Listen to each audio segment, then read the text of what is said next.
大家好，欢迎收听今天的臭豆腐不臭，我是温蒂。这个礼拜台湾的雨几乎没有停过，虽然因此不太方便出门，但我倒是很喜欢因为这样降温的天气。不知不觉9月就快要结束了呢，我们也即将进入今年最后的3个月倒数。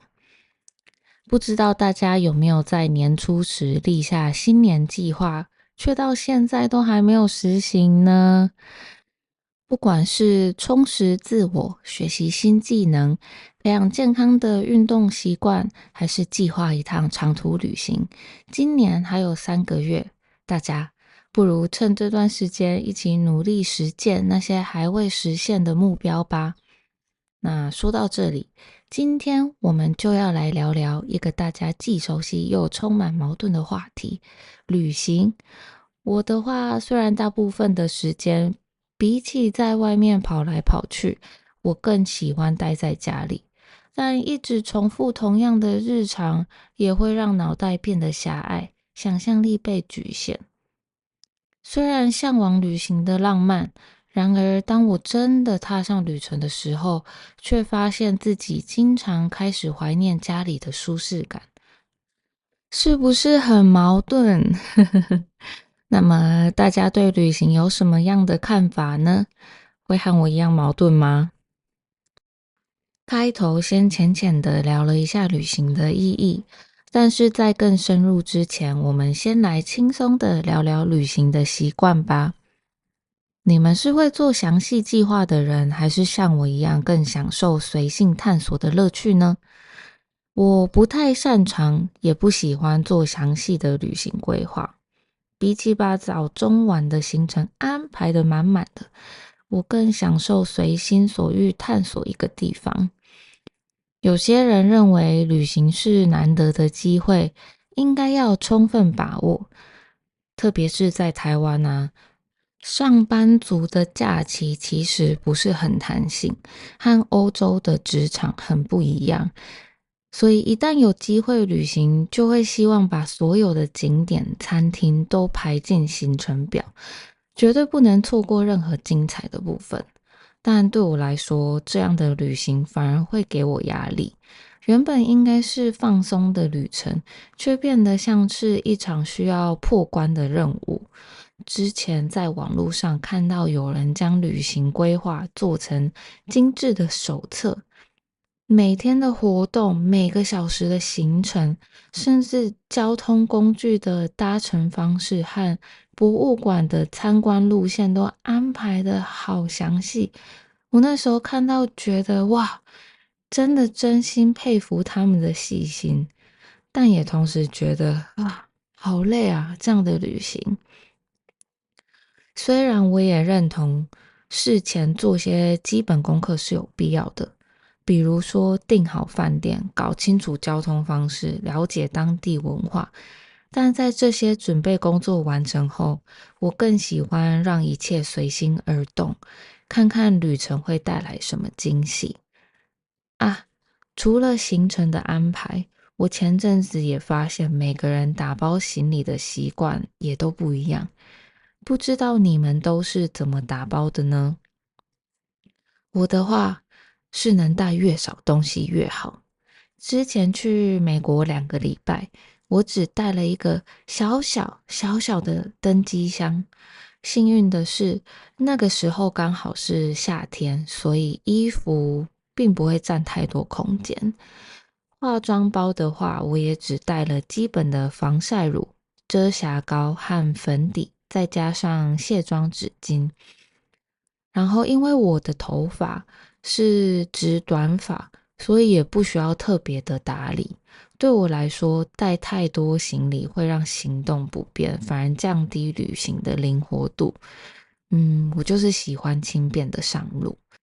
之前朋友看我带着我的小登机箱旅行，都觉得很不可思议。但我也有朋友是一定要准备万全，从吹风机到护发护肤品，甚至习惯的枕头，少一样都不可以。那你们呢？是喜欢轻装上阵，还是细心准备万无一失的旅行风格呢？那除了旅行的规划方式、打包行李的习惯之外，旅行中的实际体验也会因人而异。每个人的旅行经历都是独特的，有人热爱探索城市的繁华，沉浸在都市的快节奏里；有人则喜欢大自然的宁静，享受与山水共处的时光。有人特别喜爱寻找当地美食，也有人更注重探索当地的文化与历史。接下来就让我们来聊聊特别的旅行体验吧。我想我自己和很多人一样，不管是在都市还是在乡村，最喜欢的就是吃。去年春天去京都的时候，吃了一碗好好吃的鸭肉拉面，我到现在都还念念不忘。那家店是我在社群媒体上无意间发现的，特别之处在于他们的菜单上只有表情符号，没有文字。原本以为他只是靠着这样的噱头，在社群媒体上爆红，不太确定食物是不是真的好吃，但抱持着实验精神，还是和朋友一起排了1个多小时的队。没想到结果惊为天人，现在说到这又忍不住想念那碗肉质鲜嫩、汤头浓郁的鸭肉拉面了啊！好想飞去京都再品尝一次。对我来说，食物是旅行中不可或缺的一部分，也是了解文化的最好方式之一。那对你们而言，最难忘的旅行美食又是什么呢？嗯，除了美食，我喜欢的还有咖啡。这几年我迷上了手冲咖啡，旅行时也会特别留意当地是否有特色咖啡馆。每间咖啡店选用的咖啡豆各不相同，这让每次品尝都成为一次新的探索。虽然我自己不是咖啡专家啦，但这些也为旅行增添了不少乐趣。旅行的早晨，我最喜欢的仪式感就是走进当地的咖啡馆，点一杯手冲咖啡，让整天充满活力。更有趣的是，咖啡厅里总能遇到形形色色有趣的人物。等待咖啡的时间也是进行人类观察的最佳时刻。无论是匆匆赶着去上班的上班族，还是慵懒享受早晨的当地居民，每个人的故事似乎都在这里展开。这些小小的片刻，让我更深入地感受到旅行中的日常，能够借此一瞥当地人的生活方式，也是一种难得的体验啊。除了咖啡厅、超市和便利超商，也是我个人特别喜欢的旅行必访地哦。这些地方不仅让我了解当地人的生活习惯，还能和台湾的商品进行比较，真的很有趣。你们呢？在旅行中有没有什么特别的体验，或是不管到哪里都一定要做的事呢？好，那讨论完旅行的习惯和体验，接着让我们深入讨论本集的标题：旅行的意义吧。对我来说，旅行曾经是用来逃避现实的。每当工作压力累积到一定的程度，我总会渴望一次小旅行来放松心情，暂时摆脱日常的烦恼。但最近我对旅行的看法变得有些不同。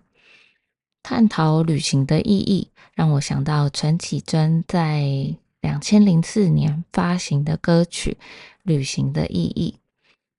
陈绮贞是台湾知名的创作女歌手，她的歌词风格简单直白，但总是隐藏深刻的含义，用有点拐弯抹角、不直说的方式，让听者有了更多的想象空间。所以趁这个机会，想和大家介绍，毕竟这是台湾文化 podcast 嘛。旅行的意义这首歌其实是在说一个女人爱上了热爱旅行的男人的故事。